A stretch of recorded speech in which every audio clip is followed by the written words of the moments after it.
सबों को मेरा नमस्कार। मैं डॉक्टर महेश केवट आज पुनः आप लोगों के बीच प्रकृति भाव संधि को लेकर उपस्थित हुआ हूँ। प्रकृति भाव संधि को प्रगृह्य संधि भी कहते हैं। इस संधि को समझने के लिए संस्कृत के कुछ सूत्रों को समझना होगा, जो प्रारंभिक सूत्र हैं। कई सूत्र हैं, लेकिन मेरा मूल उद्देश्य है कि छात्रों का इसमें प्रवेश हो जाए, इसलिए प्रारंभिक जो महत्वपूर्ण सूत्र हैं मैं उस पर आज चर्चा करता हूं, ताकि ये प्रकृति भाव संधि उन्हें अच्छी तरह से समझ में आ जाए। विशेष ज्ञान के लिए वो और ज्यादा और आगे बढ़ सकते हैं। तो इसमें सबसे पहला जो सूत्र है वह है प्लुत प्रगृह्या अचिनित्यम, दूसरा इदुदेद द्विवचनम प्रगृह्यम और तीसरा अदसोमात। मैं इन तीनों पर यहाँ चर्चा करूंगा। इसके माध्यम से आप देखेंगे कि प्रकृति भाव संधि को आप निश्चित रूप से समझ जाएंगे। तो आइए सबसे पहले हम लोग प्लुत प्रगृह्या अचिनित्यम को जाने। इसमें दो बातें हैं, एक प्लुत स्वर है और दूसरा प्रगृह्य संज्ञक शब्द है। तो सबसे पहले जानना होगा कि प्लुत किसे कहते हैं, उसके बाद प्रगृह्य। अगर इन दोनों बातों को हम लोग जान जाएंगे तो हम लोगों का प्रवेश जो है प्रकृति भाव संधि में आसानी से हो जाएगा। तो आइए पहले प्लुत को हम लोग जाने कि प्लुत स्वर क्या है।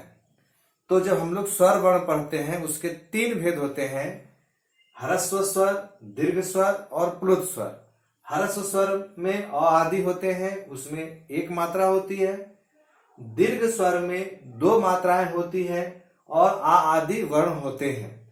प्लुत स्वर के लिए कोई स्वर वर्ण निर्धारित नहीं है। जहां भी प्लुत स्वर दिखाना होता है वहां तीन लिख दिया जाता है।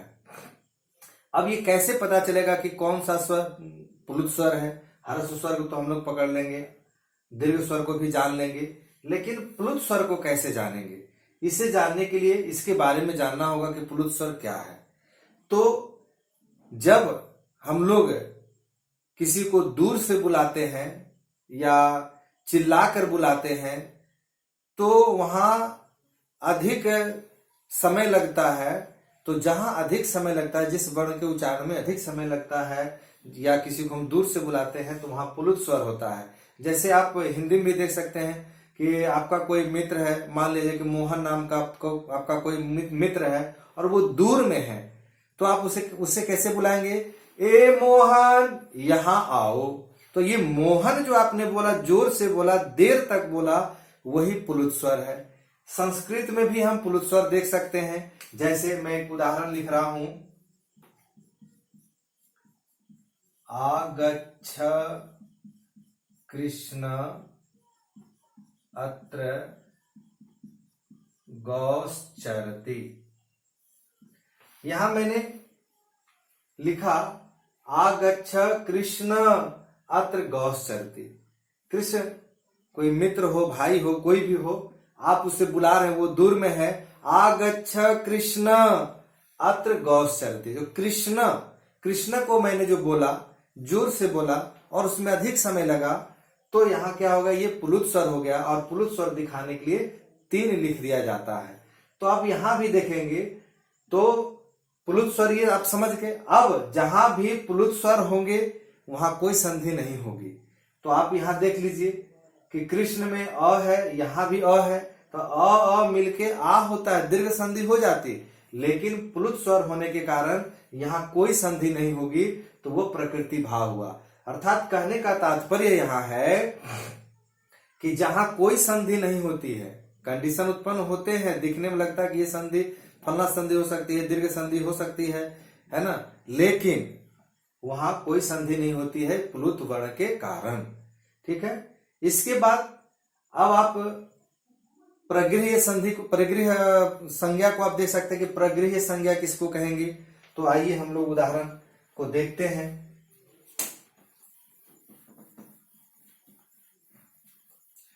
तो इसका सूत्र है इदुदेद द्विवचनम प्रगृह्यम। प्रगृह्य किसे कहते हैं उसकी परिभाषा यहां है। तो हिंदी में इसका अर्थ हो जाएगा दीर्घ ईकारांत, दीर्घ उकारांत और एकारांत शब्द, दीर्घ इकारांत, दीर्घ उकारांत और एकारांत शब्द यदि द्विवचन में हो तो वहां कोई संधि नहीं होगी। अर्थात क्या हो जाएगा, प्रकृति भाव, क्योंकि प्रकृति का मतलब ही है कोई परिवर्तन नहीं, जहां परिवर्तन ही नहीं होगा वो प्रकृति भाव संधि होगी। तो जब दीर्घ इकारांत, दीर्घ उकारांत और एकारांत शब्द मिलेंगे तो वहां कोई संधि नहीं होगी। इसे हम उदाहरण के माध्यम से देख सकते हैं। जैसे हम लोग याद करते हैं, मुनि का रूप याद करते हैं, तो मुनि में आप लोग देखते होंगे कि प्रथम व्यक्ति एक वचन में मुनि, मुनि, मुनयः। तो ये जो मुनि आया दीर्घ ही द्विवचन में है, दीर्घ इकारांत। तो दीर्घ इकारांत का मतलब वैसा शब्द जिसके अंत में दीर्घ ई हो तो दीर्घ इकारांत होगा, और जिसके अंत में दीर्घ उ रहेगा वो दीर्घ उकारांत कहलाएगा, जिसके अंत में ए रहेगा वो एकारांत कहलाएगा। तो यहाँ आप मुनि देख रहे हैं, दीर्घ ई है तो ये दीर्घ इकारांत पद है और ये द्विवचन में है, एक वचन में है मुनि, द्विवचन में है मुनि और बहुवचन में मुनय। तो इससे जुड़ा हुआ कोई संधि अगर देखने को मिलता है, जैसे मुनि जोड़ आगच्छतः, मुनि जोड़ आगच्छतः, यहां आप देख रहे हैं मुनि है, ठीक। अब अगर इस सूत्र को, प्रकृति भाव संधि को अगर हम लोग नहीं पढ़ते तब क्या हो सकता था, तब क्या गलती हो सकती थी, तब क्या होती कि यहाँ दीर्घ ई है, यहाँ आ है, यानी दीर्घ ई के बाद भिन्न स्वर वर्ण है, और हम लोग यण संधि में पढ़े कि जब बाद में ई उ ऋ री के बाद जब बाद में कोई भिन्न स्वर वर्ण हो तो ई का य, उ का व, री का र, ली का ल हो जाता है, यानी यण संधि हो जाती, क्या हो जाता, वो गलत हो जाता, ठीक है।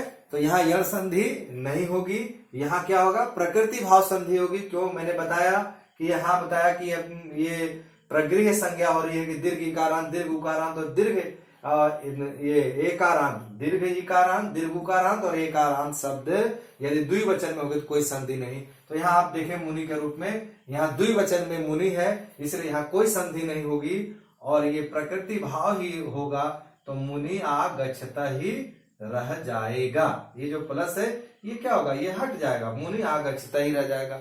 अब आप दीर्घ उकारांत से संबंधित आप देख सकते हैं, तो हम लोग के पास दीर्घ उकारांत शब्द साधु है, भानु है, तो साधु को ले लेते हैं। तो साधु जो मूल रूप में हर्ष उकार है, इसका जब रूप चलाएंगे तो ये रूप चलता है साधु, साधु, साधवः। तो आप यहां भी देख रहे हैं साधु दीर्घ उकारांत, तो दीर्घ उकारांत है तो यहां भी कोई संधि नहीं होगी। जैसे उदाहरण हम देख सकते हैं, साधु जोड़ इमो, यहां भी आप देख रहे हैं कि साधु दीर्घ उ है, तो दीर्घ उ ये जो साधु है कहां का रूप है, तो द्वितीय ये द्विवचन का है। यहाँ साधु का प्रथम व्यक्ति द्विवचन का है, और यहाँ कहा कि दीर्घ उकारांत यदि द्विवचन होगा तो कोई संधि नहीं होगी, तो यहाँ भी दीर्घ उकारांत है, यहाँ भी कोई संधि नहीं होगी। लेकिन यदि हम लोग प्रकृति भाव नहीं पढ़ते तो क्या होता, तो यहाँ भी यह संधि हो जाती और वह उदाहरण क्या होता, गलत हो जाता, वह संधि हमारा गलत हो जाता। तो यहाँ क्या, साधु इमो, यहाँ भी कोई संधि नहीं होगी, तो ये इसी तरह रह जाएगा, जो ये प्लस का चीज हट जाएगा, साधु इमो ही रह जाएगा। इसके बाद हम लोग ए का उदाहरण देखते हैं। तो आइए ए के उदाहरण में हम लोगों ने लता का रूप पढ़ा है, गंगा का रूप पढ़ा है। लता का जब रूप आप चलाएंगे तो वो प्रथमा व्यक्ति एक वचन में लता, लते, लता होता है। तो ये लते क्या है, द्विवचन, इससे जुड़ा हुआ कोई भी उदाहरण आएगा तो वहां कोई संधि नहीं होगी। जैसे आप उदाहरण देख सकते हैं, लते जोड़ एते, लते जोड़ एते, तो यहां भी कोई संधि नहीं होगी। क्यों नहीं होगी, क्योंकि यह लते जो है द्विवचन का रूप है। और पुनः मैं कहना चाहता हूं कि यदि प्रकृति भाव संधि के बारे में हम लोग नहीं जानते तो यहां जानते हैं कौन सी संधि हो जाती, यहां ये पद के अंत में ए है और बाद में ए है, नहीं सॉरी, तो लते जो एते यहां है, तो लते और एते यहां कौन सी संधि हो जाती, यहां हो जाती अयादि संधि हो जाती। ए है, ए के बाद में अ मिला, तो अयादि संधि ए का अय हो जाता और ये क्या होता उदाहरण हमारा गलत हो जाता। इसलिए यहां भी कोई संधि नहीं होगी, लते लते एते ही रह जाएगा, यहां भी कोई संधि नहीं होगी। अब आते हैं आगे बढ़ते हैं, आगे और भी उदाहरण इसमें देख सकते हैं। गंगा का रूप चलाते हैं आप लोग, तो गंगा गंगे गंगा, तो यहां गंगा भी द्विवचन, गंगे द्विवचन में है, यहां भी कोई संधि नहीं होगी। जैसे हम उदाहरण लेते हैं गंगे अमू, तो यहां भी कोई संधि नहीं होगी, यहां भी क्या हो जाएगा गंगे अमू ही रह जाएगा। क्यों? क्योंकि यह भी द्विवचन का रूप है। अब इसके बाद एक सूत्र और आप देखें, अदसोमात। ये अदसोमात क्या कहता है? ये कहता है कि अदस शब्द संबंधी मकार से परे दीर्घ ई या दीर्घ ऊ हो तो वहां भी प्रगृह्य संज्ञा हो जाएगी, वहां भी प्रकृति भाव संधि, अर्थात वहां भी कोई संधि नहीं होगी, जैसे है वैसे ही रह जाएगा। तो आइए उदाहरण देखते हैं। पहले उसको समझना होगा कि अदस शब्द संबंधी, अदस शब्द क्या? तो अदस शब्द रूप है। अदस का मतलब होता है वह, इसका जब आप रूप चलाएंगे तो अदस का रूप पुल्लिंग में प्रथम व्यक्ति एक वचन में असौ अमू अमी होता है, द्वितीय व्यक्ति में अमूम अमू अमून होता है।